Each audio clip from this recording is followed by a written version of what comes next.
Tout a commencé par une bataille de deux dieux, un gentil et un méchant, pour une robe qu'ils voulaient offrir à leur déesse. Mais cette robe tomba du ciel lors du combat et se retrouva entre les mains d'une paysanne. La paysanne considéra cette robe comme sacrée. Elle la vénéra jusqu'à la fin de sa vie.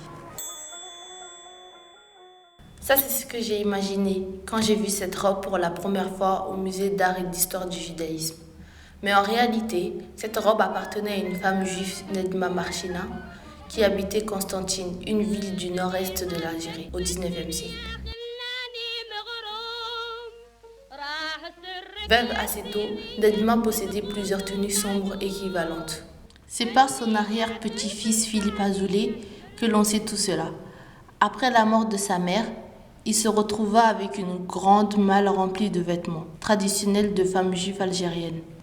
Il décida alors de faire don de tous les habits que contenait la malle au musée d'art et d'histoire du judaïsme en 2002.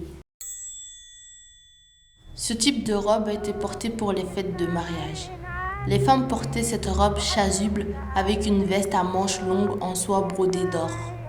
Sur cette veste, on remarque des motifs ovoïdes, comme la forme des yeux. Ces motifs sont des symboles pour éloigner le mauvais sort. Les motifs en or sur les manches sont des symboles de fertilité. Ils ressemblent à des décors touaregs. Tous ces décors de la veste ne sont en fait pas visibles, car ces femmes les portaient sous la robe. Vous ne trouvez pas ça bizarre ? Ce n'est pas seulement un beau vêtement magnifiquement décoré, c'est peut-être aussi un vêtement magique qui renferme des pouvoirs de protection. Cela restera un mystère, à vous de trouver la réponse.